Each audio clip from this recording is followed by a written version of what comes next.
Et coucou, du coup, c'est le Bourguignon dans cette nouvelle vidéo sur le déplacement.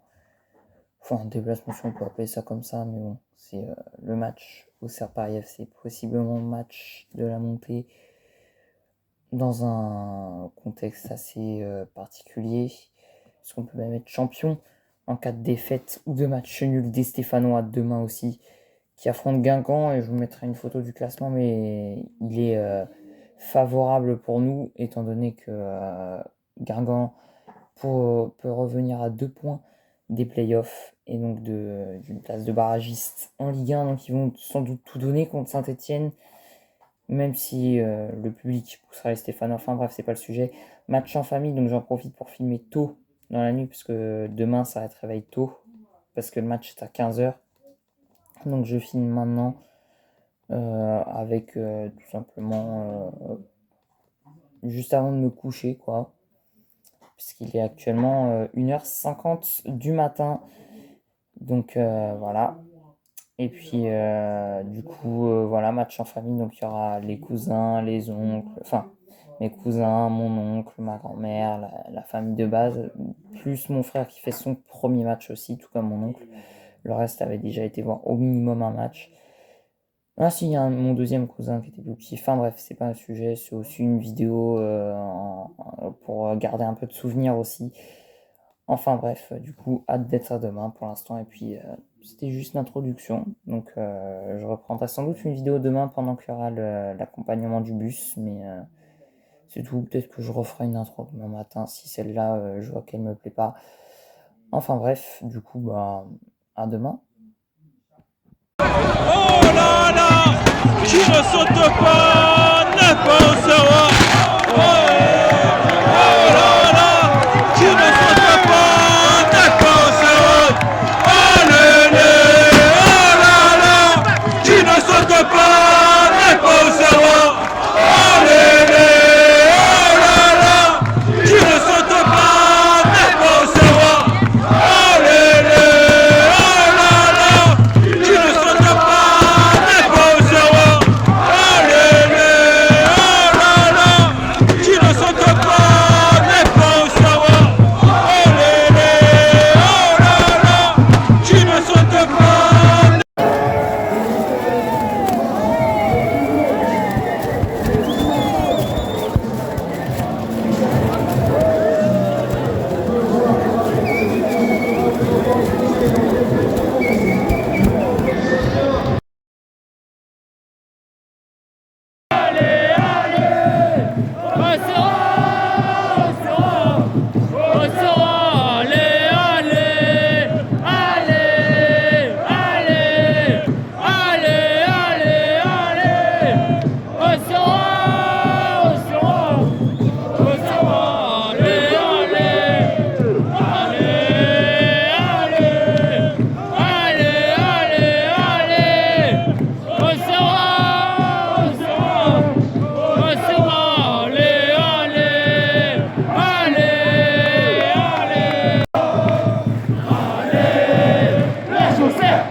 Gagner le championnat, c'est le Brésil.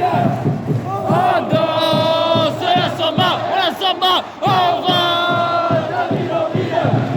Gagner le championnat, et ça c'est le Brésil. On danse la samba, on va de ville en ville. Gagner le championnat, c'est le Brésil. On danse la samba.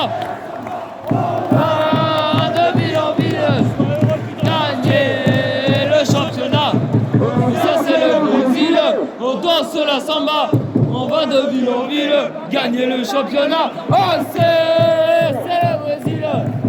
On danse la samba, on va de ville en ville, gagner le championnat. Ça, c'est le Brésil.